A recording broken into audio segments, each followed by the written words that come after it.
Good morning everyone, my name is Michelle, I hope you're doing well. Welcome to another video. It is Wednesday morning the 14th of May. In this video I'm continuing the coverage of the disappearance of 6-year-old Lilly and 4-year-old Jack Sullivan from Lansdowne Station in Pictou County, Nova Scotia, Canada.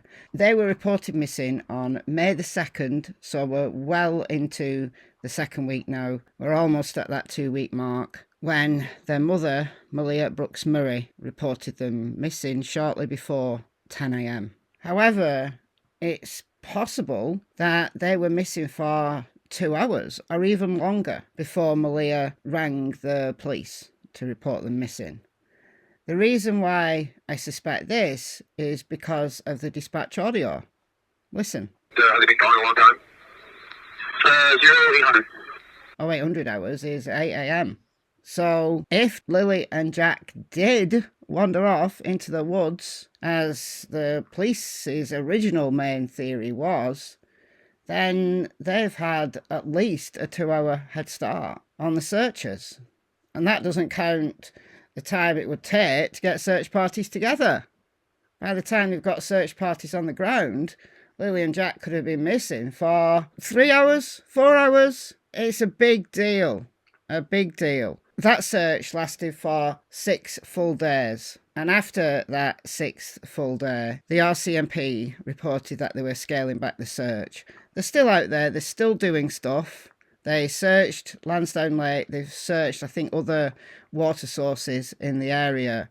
And they've searched property again. Locals have reported seeing them at the property, around the trailer, under the trailer. No, it's not true that the trailer has been completely dismantled. I know that was a rumour that was going round. RCMP issued a press release yesterday. So we're going to go through this, and I'm going to... No, there's a worrying, really concerning, problematic, disturbing even, fact here that I want to talk about. Before I do, I just want to give a note about yesterday's video, this one. Some people in the comments were quite rude, saying that this was clickbait. No, it wasn't. No, it wasn't. The Globe and Mail, the news outlet, contacted the RCMP for a comment. Yes, I talked about the case generally, but within this video, I read the response from one RCMP agent that was published in the Globe and Mail. Here it is. Guy Tremblay said they have nothing new to add regarding the case. That was the update. There's nothing new to add. I know everyone's affected by it and investigators continue their hard work. Right now, I can't provide any additional details as I don't want to jeopardise the investigation. But as soon as we have an update, we will provide the information to the public. Okay, now, a few hours after this was released, there was a full press release with a little bit more detail. So, I'm going to go through it. And again, I think this is concerning. Let's go.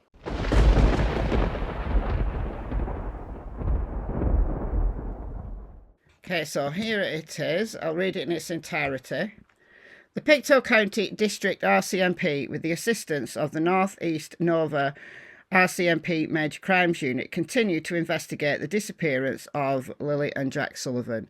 We're exploring all avenues in this missing persons investigation, says Staff Sergeant Curtis McKinnon, Pictou County District RCMP. We have officers from multiple disciplines dedicated to finding Lilly and Jack, including highly trained RCMP, major crime and forensic investigators. To date, more than 180 tips have been received from the public and are being followed up on. Officers have so far identified 35 people for formal interviews as part of the investigation, including community members and those closest to the children. So this, remember, is the Major Crimes Unit. Now, people are saying that this is now a criminal investigation, and it's being investigated as if it was criminal, but at the press conference, they said that with missing child cases, where children are not found immediately, the Major Crimes Unit comes in. This is something they must do in Nova Scotia or even the whole of Canada.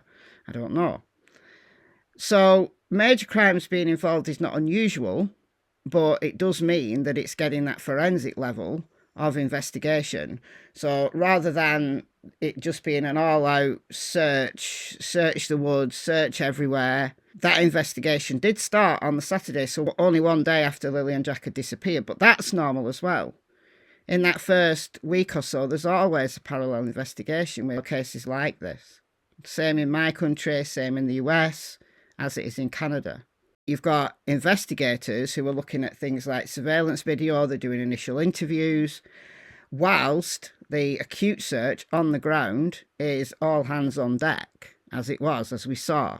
But it's interesting that they've identified 35 people for formal interviews. We can speculate on who all of those people were. It's interesting. So they have given us a little bit more information here. And on May 8th and 9th, the RCMP's underwater recovery team scoured bodies of water around Lansdowne Station. ERT's two-day operation didn't uncover any evidence. Now look, I don't know how deep these water sources are, but it's notoriously difficult to search water. It really is. So the fact that they didn't recover any evidence doesn't necessarily mean that they're not there, unless it's a really shallow water source. We continue to work day and night on this file, said Staff Sergeant McKinnon. Like all Nova Scotians, we want answers, and we want to know what happened to these children. And then they go into a bit of the background. May 2nd at approximately 10 a.m, Pictou County District RCMP received a report that Lilly and Jack were missing. They were believed to have wandered away from their home on Gaylord Road. A multi-agency search and missing persons investigation began immediately. The search, which was scaled back to specific areas on May 7th, has covered 5.5 square kilometres of heavy wooded rural terrain in the Gaylord Road area. It has involved up to 160 trained volunteer searchers and many others, and tens of thousands of search hours. Efforts to locate Lilly and Jack have also included 2 vulnerable missing persons alerts. Anyone with information on the whereabouts of Lilly and Jack is asked to contact the Pictou County District RCMP at 902-485-4333. To remain anonymous, contact Nova Scotia Crime Stoppers toll-free at 1-800-222-TIPS, which is 8477. You can submit a secure web tip at crimestoppers.ns.ca or use the P3 Tips app. Our thoughts continue to be with the children's loved ones and the community at this difficult time. Notes to media. As this is an active, ongoing investigation, information will be released as it comes available. Right, so I want to go back to this. This is what concerned me. Now that sounds a lot, doesn't it? 5.5 square kilometres. Look, I don't work in kilometres, so I had to convert it to miles. Even though at school I was taught in centimetres, metres and kilometres, I can't do it. I just can't do it. I convert everything to the old money. So that is 3.4 square miles. But square miles doesn't mean that it's 3.4 miles radius. So I wanted to know what 3.5 square miles actually looks like. And I could have done the calculation myself, I guess, but I asked AI. A circle that has an area of 3.4 square miles has a radius, so the centre point would be the house, and the radius is from the centre to the edge. You probably learnt that at school. It's just over a mile. That's 1.04 miles. So what does that look like on a map? Well, here it is on a map, with Lilly and Jack's house being the centre.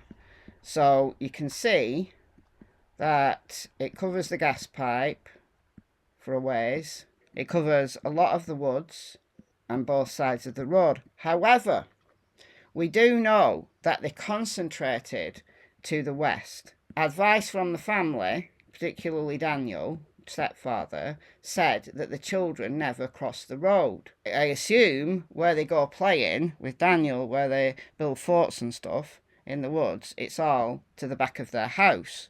And we do know that a potential print was found. We heard this from the dispatch audio as well, at the gas pipe. Now, I don't know whereabouts at the gas pipe, but we absolutely know from the search maps that they did concentrate on this area, and I can show you. This is what someone screenshotted from the screen that was showed at the press conference on May 7th. But you can see the concentration is all to the west.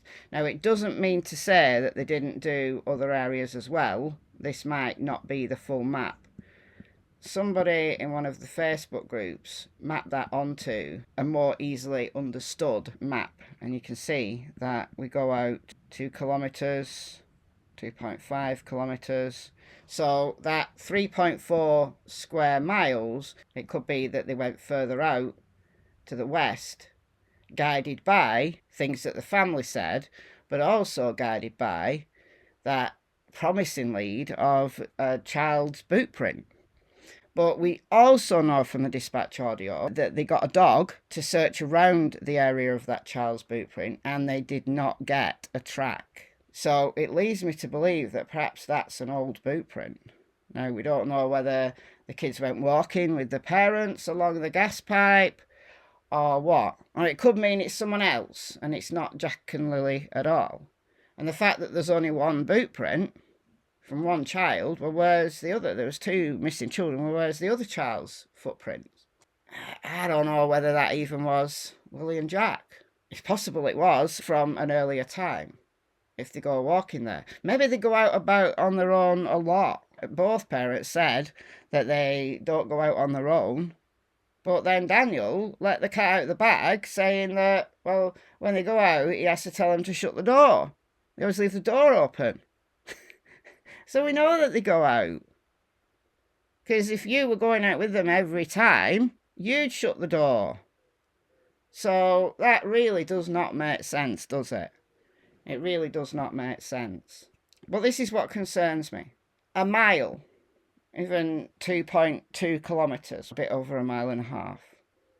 We know that the gas pipe going in a straight line is less than a mile from the home, 0.7 miles, so nearly 3/4 of a mile. And I'm not criticising the searchers, but how easy would it have been for them to get out of the search area? If they were wandering about in the woods, how easy would it have been for them to walk a mile in the hours? And yes, I believe it's hours, not 20 minutes. Daniel said, well, it was 20 minutes. Like, we didn't hear them, and then 20 minutes went by, and then I went looking for them. No, not if we believe the dispatch audio. So in 2, 3, 4 hours, Jack and Lily, aged 6 and 4, could easily have walked a mile. Now, I know that there's a lot of dense terrain in here, fallen trees left over from the hurricane that came through a couple of years previous. I understand how arduous this terrain is, but if these kids know their way through the woods, they're used to playing in there, they'll know the trails. And likely they're not going in a straight line, but they could so easily be outside of that search area. And I understand how arduous it was, and I also understand the funding implications of keeping a search going for kids who are probably dead by now, but we do want Lily and Jack found, don't we? And sooner rather than later. Because the longer Lily and Jack sadly are lying out there deceased, the less likely it is to be able to get clues from their bodies about exactly how they died. So it's imperative that Lily and Jack's bodies are found if they are indeed dead and they are in those woods. I've got my doubts that this even happened at all. I've got serious doubts, but I'm saying if. What if they did go out there? It's very possible that they could be outside of that mile, or mile and a half if you're looking at this direction, and that they're out there somewhere. You know, they died the elements, and they're out there somewhere. But until they're found, this massive question mark hangs over everybody in this community. And if the family are innocent, surely they need to be found sooner rather than later to put all that to bed. But again, I do understand the funding implications and just the sheer amount of manpower that's needed to conduct a search like this in this kind of terrain. Now, I thought this was interesting. It's 7 minutes long. I'm only going to play a little bit of it, but it's an interview with someone from one of the search and rescue teams and about funding. When you see a large-scale search effort like we did last week for 2 missing children in Pictou County, you can see it's a major undertaking. But some involved in these searches are calling for changes to make it possible for them to keep doing their work more effectively. Kevin McLean is the president of the Colchester Ground Search and Rescue Association. Mr. McLean, why do you have funding concerns when it comes to search and rescue? I'd say because we're not really well funded, at least not across the province. I happen to be on a team that is recognized by the municipality in which we reside. That's the Colchester area, where the municipality of Colchester County and the town of Stewiacke recognize the services we provide as essential. So our team is one of the better funded teams within the province, but that's not the case with most of the other teams. And it's really problematic. It's the same in my country. You know, there's always underfunded services, underfunded resources, and it means that their services have to be limited, perhaps more than they would have liked. So I'm not degrading or anything the amount of searching that was done. What I'm saying, though, is we know from kids younger than Lilly and Jack that they're able to walk that far. Like 2-year-olds are sometimes found that far away from home in terrain as difficult as that Lilly and Jack faced, if indeed they wandered out into the woods. So I'm not actually that surprised that they weren't found, given that we know that quite probably they'd gone missing hours previous. They had a 2, 3, 4 hours head start on these search teams. If the story of the parents is true, and if Lilly and Jack did wander away, and it's not just a story to hide foul play, and if indeed they did go out on their own and weren't picked up by anyone, weren't abducted by anyone, I think abduction is the most unlikely scenario. I flip between, yeah, they wandered away and it's understandable that they've not been found, to I just don't like the feeling I have, and I've had it from the jump. I just don't like the feeling I have about the story that's been told. There's too many inconsistencies for me. But what about you? Let me know your comments down below, and I'll see you in the next video. Bye, guys.